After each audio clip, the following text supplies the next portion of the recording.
وعلى آله المجتبى وأصحابه الأتقياء ونشهد أن سيدنا وسندنا وحبيبنا وشفيعنا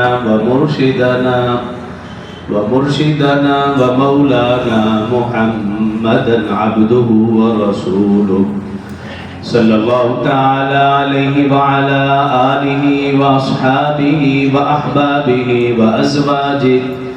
وأزواجه وذرياته وأهل بيته أجمعين وسلم تسليما كثيرا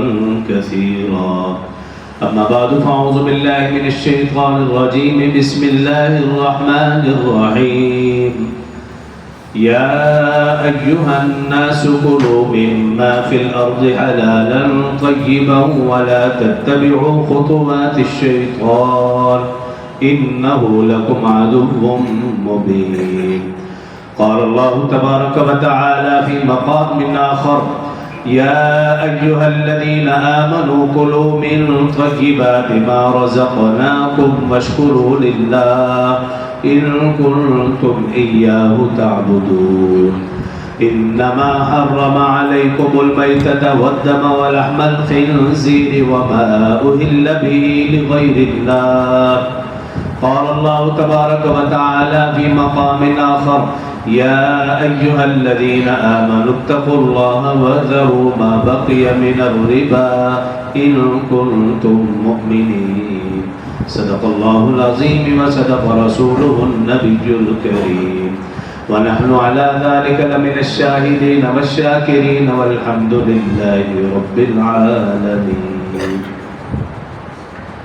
تمام احباب ایک مرتبہ نماز والا درود شریف آواز بلند پڑھ لیں.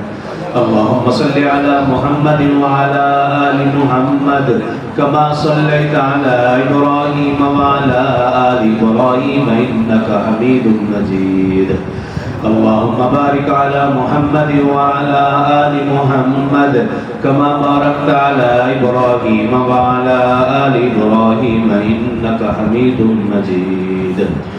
رب اشرح لي صدري ويسر لي أمري واحلل عقدة من لساني يفقهوا قولي. رب زدني علما رب زدني علما رب زدني علما. میرے انتہائی واجب اور احترام برادران اسلام، دوستوں، بزرگوں، بھائیوں، اللہ رب العزت نے ہمیں دین اسلام عطا فرمایا ہے جو کہ کامل و اکمل دین ہے، تام و اتم دین ہے، اشرف افضل اعلیٰ و ارفع دین ہے، اور یہ مکمل دستور حیات ہے، منشور ہے، قانون ہے. اللہ رب العزت نے دین اسلام میں مکمل رہنمائی فرمائی ہے. حقوق اللہ ہوں یا کہ حقوق العباد، عبادات ہوں یا کہ معاملات، معاشرت ہو یا کہ معیشت، اللہ نے مکمل رہنمائی دین اسلام میں، قرآن و حدیث میں مکمل رہنمائی فرمائی ہے. تو یہ شوال المکرم کا مہینہ ہے. اس مہینے میں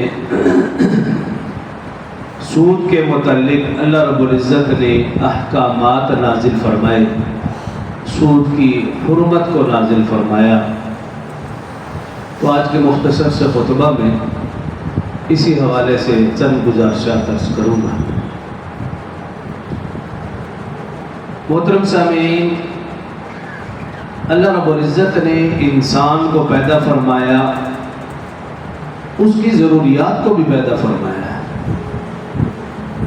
جب انسان کی ضروریات کو پیدا فرمایا تو پھر اس کا طریقہ استعمال بھی پیدا فرمایا ہے کہ اگر ہم اللہ کی بنائی ہوئی ضروریات کو اللہ رسول کے طریقوں کے مطابق استعمال کریں گے تو یہ ہمارے لیے حلال ہے، اور اگر اللہ کے بتائے ہوئے طریقوں سے ہٹ کر استعمال کریں گے تو وہ ہمارے لیے حرام ہے.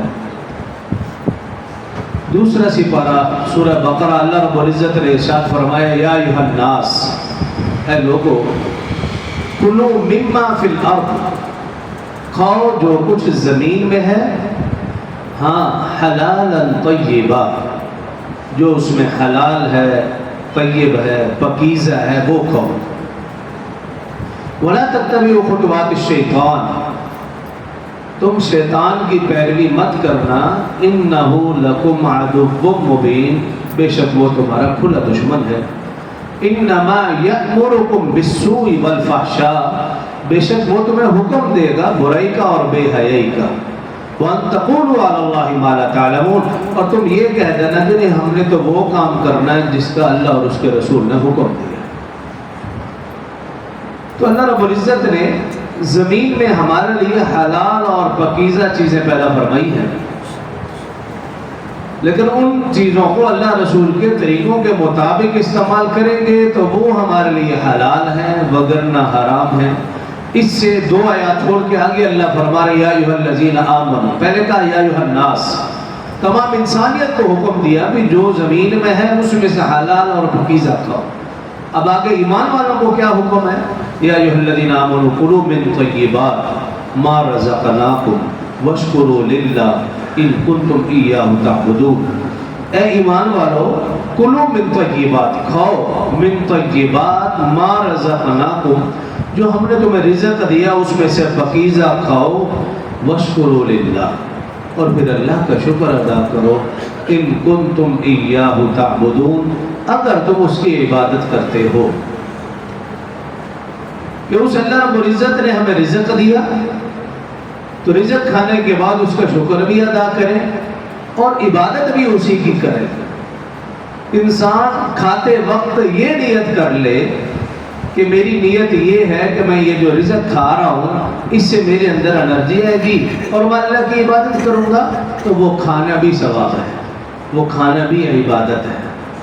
اس لیے اللہ فرما رہے ہیں ایمان والو کھاؤ من طیبات ما رزقناکم، جو ہم نے تمہیں رزق دیا اس میں سے پاکیزہ کھاؤ، واشکروا للہ، اللہ کا شکر بھی ادا کرو، ان کنتم ایاہ تعبدون، اور عبادت بھی اسی کی کرو۔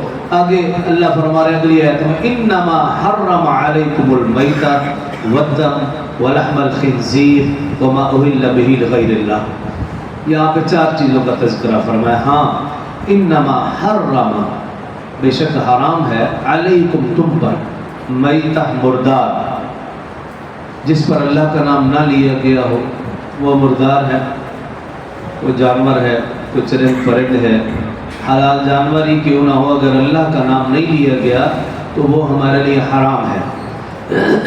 اس لیے کہا جاتا ہے کہ جب آپ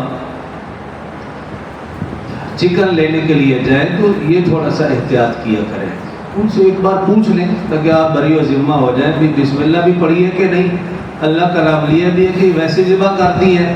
اور عام طور پر ہم جانتے ہیں اچھی طرح کہ وہ میرے خیال میں کہ اس میں کوتاہی کرتے ہیں، بس وہ باتیں بھی کر رہے ہیں، ہیلو موبائل پر بات بھی ہو رہی ہے اور ساتھ مرغی ذبح بھی ہو رہی ہے، اس لیے تو پھر ہم بھی بریلر بن گئے، نہ نماز نہ روزہ نہ زکوٰۃ، کچھ بھی نہیں، ہمارے اندر بھی وہ عبادت کا لطف نہیں ہے، اس کی وجہ صرف اور صرف یہی ہے۔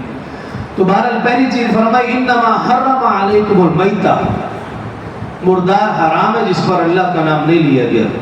دوسری چیز فرمائی والدم، خون، جانور کا خون حرام ہے، حلال جانور کی بات ہے، اس کا بھی خون حرام ہے۔ تیسرے نمبر پر فرمایا ولحم الخنزیر، خنزیر کا گوشت، سور کا گوشت، پگ، اس کا گوشت وہ بھی حرام ہے۔ تو حالانکہ حرام جانور اور بھی بہت سارے ہیں، لیکن اللہ رب العزت نے اس جانور کا خصوصیت کے ساتھ نام لیا کہ اس جانور کے گوشت میں کسی بھی طرح بھلائی ہو ہی نہیں سکتی، نقصان ہی نقصان ہے۔ اس لیے آپ دیکھ لیجیے آج بھی کافروں کی کوشش ہے کہ کسی نہ کسی طرح کسی نہ کسی چیز میں کچھ نہ کچھ سور کا گوشت ملا دیا جائے، کہ وہ یہ سمجھتے ہیں کہ جب سور کا گوشت ببل کی صورت میں آئے گا یا کسی بھی طرح ہمارے پاس آئے گا تو اس کا اثر یہ ہوگا کہ ہمارے اندر بغیرتی کی انتہا ہو جائے گی، اس لیے کہ یہ جانور انتہائی بغیرت ہے، یہ ماں بہن بیٹی کا بھی خیال نہیں کرتا اور کثرت کے ساتھ یہ الٹ کام میں لگا رہتا ہے۔ تو اس لیے ولحم الخنزیر کا، اور یہ بھی مسئلہ میرے ذہن میں آ گیا، بعض لوگ یہ سمجھتے ہیں بچپن میں بھی ہم جب پڑھتے تھے تو سکول میں خاص طور پر یہ معاملہ ہوتا تھا، جب یہ نام آتا تھا کہ یہ نام نہ لو زبان پاک ہو گئی ہے، یہ نام نہ لو زبان پاک ناپاک ہو گئی ہے، یوں سمجھتے ہیں۔ آج بھی کچھ لوگ یہ خنزیر کا نام لے کے تبھی یہ نام لیا روز ٹوٹ گیا، تمہاری زبان ناپاک ہو گئی، تم ناپاک ہو گئے، ایسا نہیں ہے۔ وَلَحْمَ الْخِنزِيرِ جو میں نے آیت پڑھی ہے یہ قرآن پاک کے اندر ہے، قرآن تو ناپاک نہیں ہوا، اسی قرآن کو نماز میں پڑھا جاتا ہے، نماز تو نہیں ٹوٹتی۔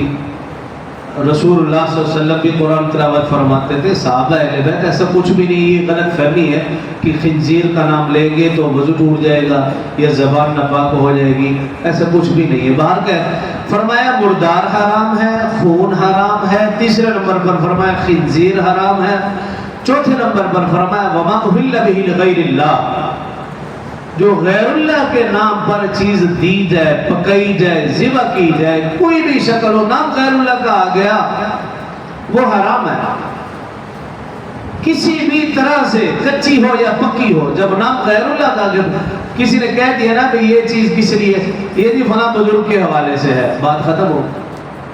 ہاں آپ اس کا احسان ثواب جس کو مرضی کہے، چیز دیتے وقت مت کہیں یہ فلاں کا نظر و نیاز ہے، یہ فلاں کا ختم ہے، یہ فلاں کا یہ ہے، بس کوئی اللہ کے نام کی چیز ہے، اس کا ثواب فلاں بزرگ کے لیے، میرے والدین کے لیے، میرے بہن بھائیوں کے لیے، کسی کو بھی آپ پہنچاتے رہیں، تو اس چیز کا بھی خیال کریں۔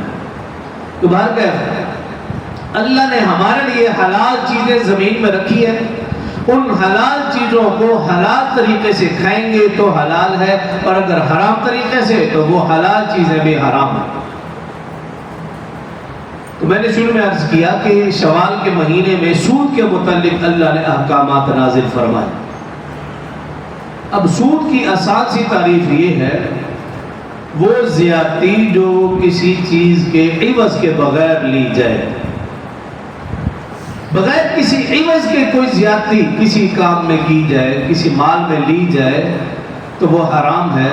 رسول اللہ صلی اللہ علیہ وسلم نے 7 چیزیں بھی گنوا دی ہیں حدیث مبارکہ میں کہ ان 7 چیزوں کا جب لین دین کرو تو یہ برابر ہوگا۔ ان 7 چیزوں کو مد نظر رکھیں گے تو ہمارے لیے سمجھنا آسان ہو جائے گا۔ پہلی چیز فرمائی سونے کے بدلے سونا، جب لین دین ہو تو برابر ہو، 1 تولہ دیا ہے تو واپس لیتے وقت 1 تولہ لے۔ چاندی کے بدلے چاندی، دوسری چیز فرمائی چاندی جتنی آپ نے کسی کو دی ہے لیتے وقت اتنی ہی لے۔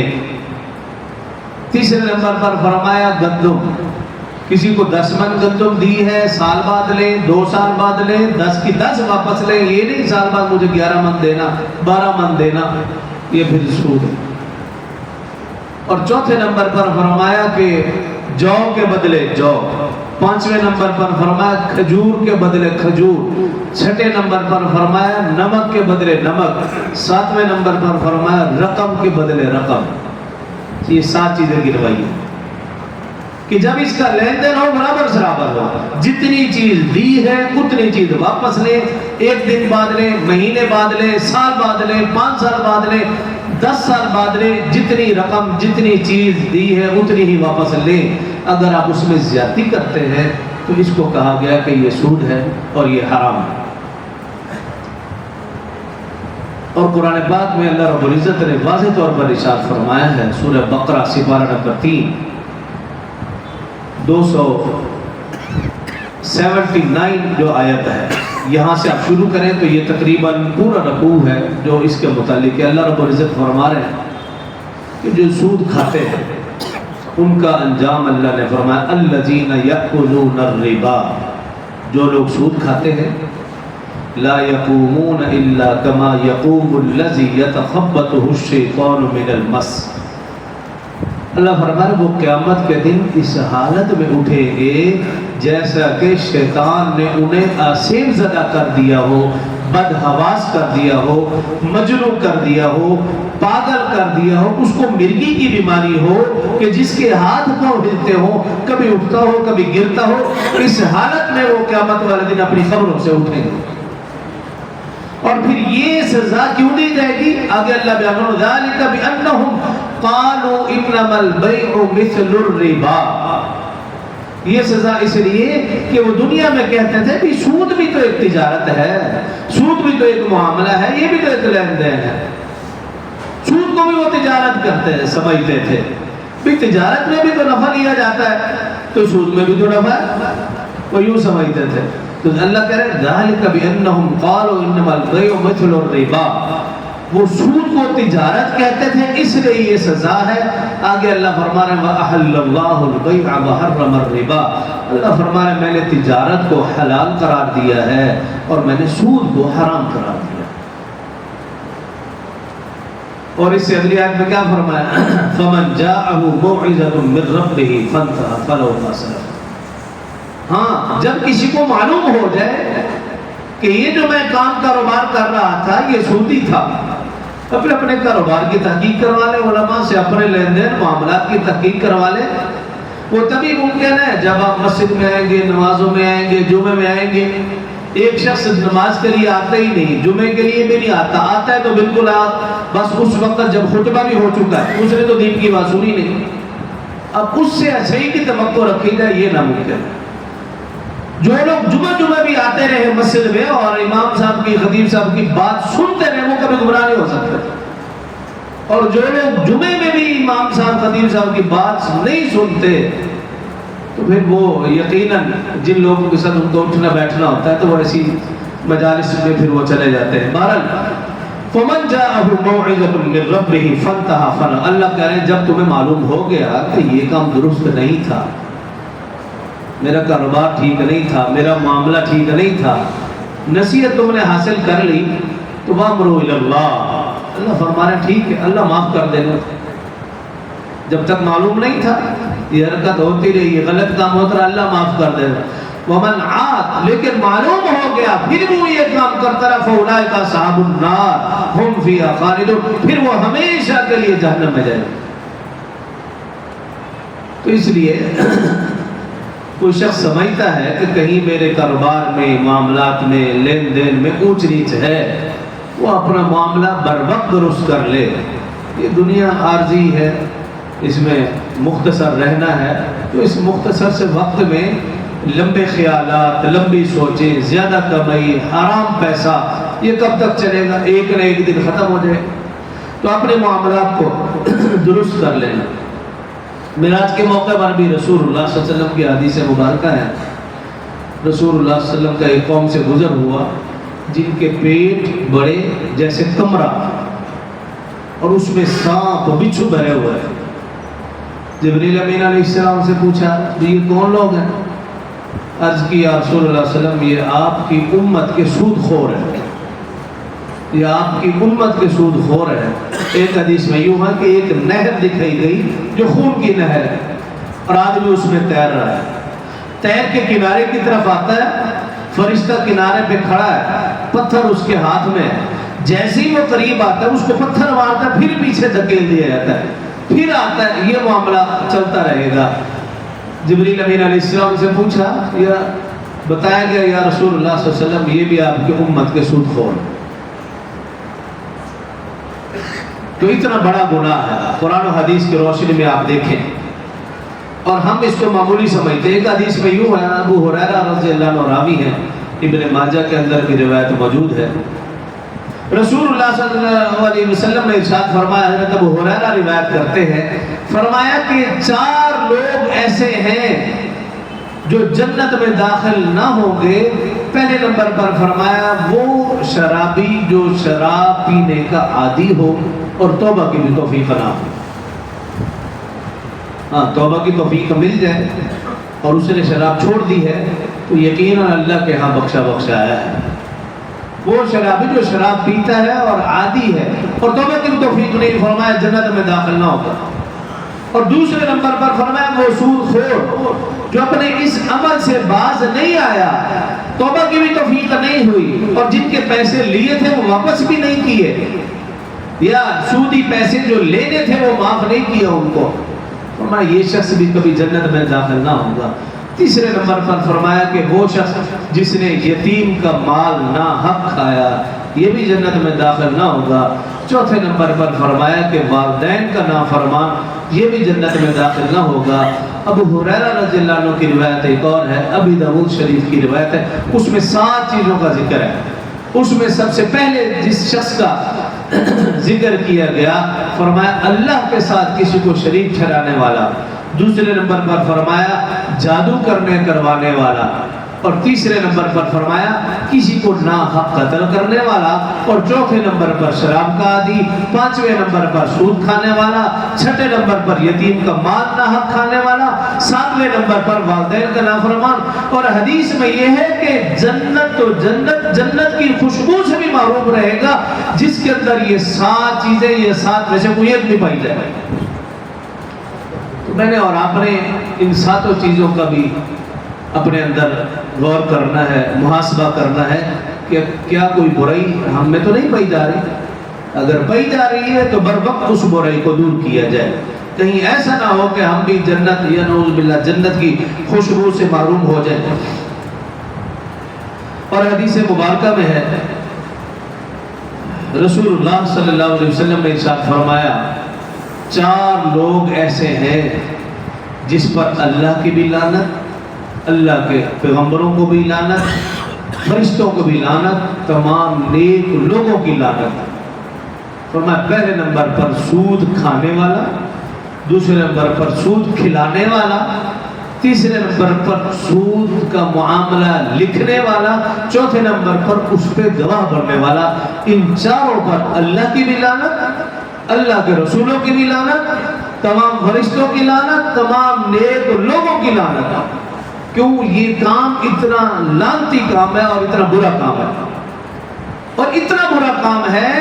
عمر بن عاص رضی اللہ عنہ راوی ہے، ابو ہریرہ راوی ہے، حضرت جابر بن عبداللہ، یہ 3 صحابی، اور مسند مشکات کے اندر بھی، ابن ماجہ میں بھی، ابی داؤد میں بھی ہے، تینوں حضرات سے روایت ہے۔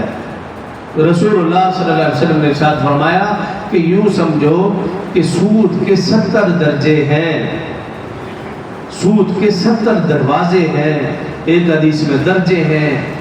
فرمایا سب سے کم درجہ سود کا یہ ہے، مستند کتابوں میں یہ الفاظ موجود ہیں۔ فرمایا سود کے 70 درجے، سب سے کم درجہ یہ ہے کہ اپنی حقیقی ماں کے ساتھ زنا کرنا، برا کام کرنا، سب سے کم درجہ سود کا، یہ اتنا بڑا گناہ ہے۔ لیکن پھر بھی ہم اپنے اور معاشرے میں دیکھیں، لوگ کہتے ہیں یہ تو تجارت ہے، یہ تو ایک کاروبار ہے، یہ مولویوں کو کیا پتا؟ ہمیں پتا ہے، ہم نے بینکاری کا سارا نظام پڑھا ہے، ہم جانتے ہیں۔ مولویوں کو تو معلوم ہی نہیں ہے دنیا کا، وہ بس ملا کی مسجد دوڑ تک رہیں، ہمیں کچھ نہ کہیں۔ آؤ ہم سے کچھ حضرات کو جھوٹ بول کر انہوں نے علماء سے فتویٰ بھی لیا ہوتا ہے، ایسے بدبخت بھی پائے جاتے ہیں۔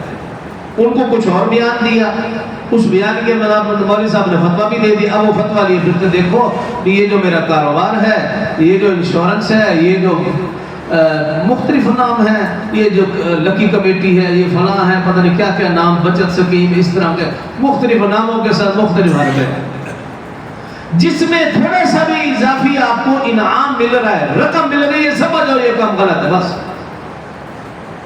اتنا برا ہے، اتنا برا۔ ایک حدیث میں یوں ہے، رسول اللہ صلی اللہ علیہ وسلم نے فرمایا اگر کسی شخص نے کسی بھائی کی جائز سفارش کی، نا جائز سفارش تو حرام ہے نا، جائز سفارش کی اور اس نے اس کے بدلے میں اس کو ہدیہ دیا اور اس نے قبول کر لیا، فرمایا رسول اللہ صلی اللہ علیہ وسلم نے اس نے سود کا دروازہ کھول دیا۔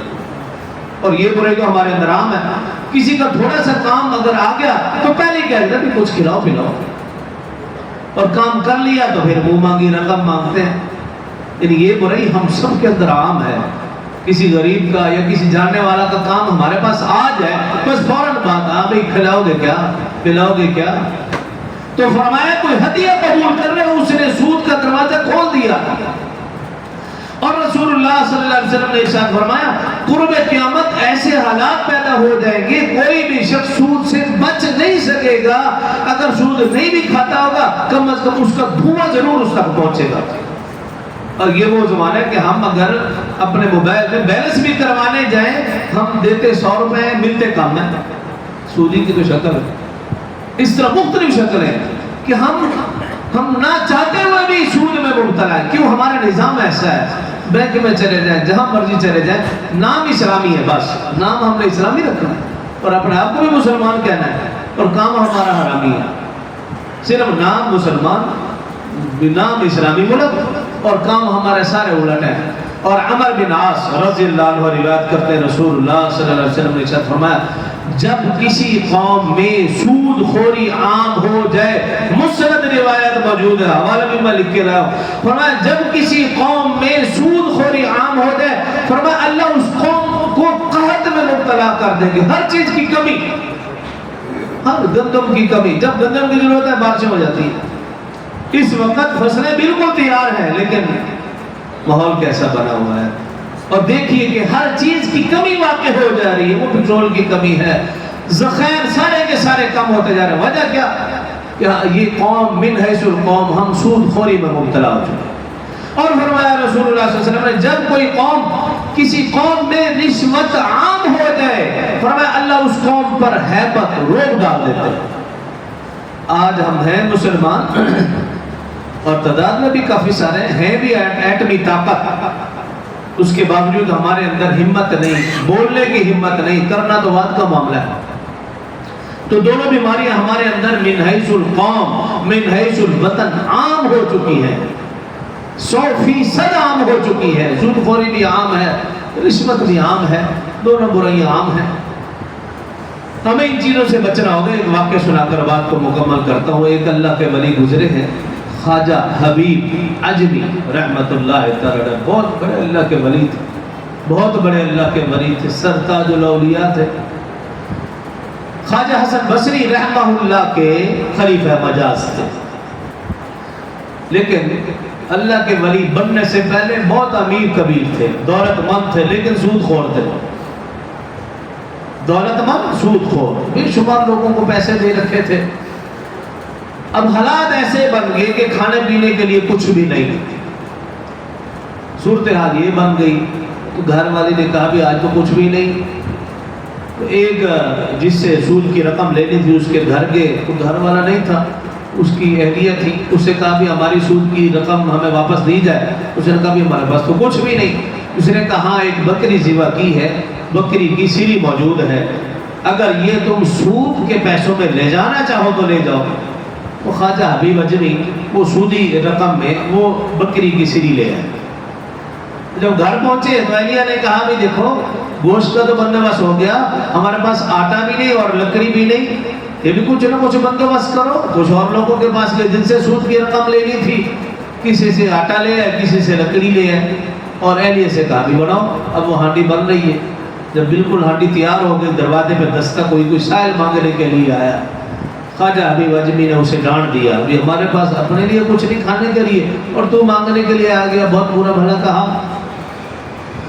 جب ہانڈی تیار ہوگی، جب اہلیہ نے اس میں سے سالن نکالنا چاہا چمچ کے ذریعے، تو کیا دیکھتی ہے وہ ہانڈی میں سارا کا سارا خون. بس یہ کیفیت دیکھی تو خواجہ حبیب عجمی کو ان کی بیوی کوسنے لگی، کہنے لگے بھی دیکھو جو تم کنجوسی کرتے ہو، جو تم سودی معاملات کرتے ہو، یہ اس کا نتیجہ ہے. بس یہ بات دل پہ لگی. توبہ کی نیت سے اب جا رہے ہیں، راستے میں کچھ بچے ملے، بچوں نے دیکھا، کہنے لگا ہٹ جاؤ سود خور آ رہا ہے. بچوں کی زبان پر یہ جملہ خواجہ حبیب عجمی نے سنا اور پھر اللہ رب العزت سے درخواست کے والدہ اب تو بچے پر میرا حال ظاہر ہو چکا ہے. فوراً خواجہ حسن بصری رحمہ اللہ خدمت میں حاضر ہوئے، اللہ کی بارگاہ میں سجدے میں گر کے پکی سچی توبہ کرنے لگے اور خواجہ حسن بصری رحمہ اللہ سے سبق لیا، ذکر و اذکار میں لگ گئے. اور ایک وقت پھر ایسا آ گیا کھانے کے لیے کچھ بھی نہیں. گھر والی نے کہا بھی آج تو کچھ بھی نہیں. کہا اچھا ٹھیک ہے آج میں کام پہ جاتا ہوں. اب کام پہ کیا جانا تھا، سارا دن ذکر و اذکار میں لگے رہے. شام ہی واپس گھر ہے خالی ہاتھ. اہلیہ نے پوچھا بھی آج تو مزدوری پہ گئے تھے. کہا ہاں میں مزدوری پہ گیا تھا، میرا مالک بڑا سخی ہے، اس نے آج نہیں کل انشاءاللہ مجھے ضرور اجرت دے گا. اگلا دن پھر آیا، سارا دن ذکر و اذکار میں لگے رہے. شام کو گھر خالی واپس لوٹے. اہلیہ نے کہا بھی پھر بھی کچھ نہیں. کہا ہاں میرا مالک بڑا سخی ہے، وہ کہہ رہا ہے میں 10 دن کی اکٹھے اجرت دوں گا. بیگم نے کہا چلو 10 دن صبر کر لیتے ہیں.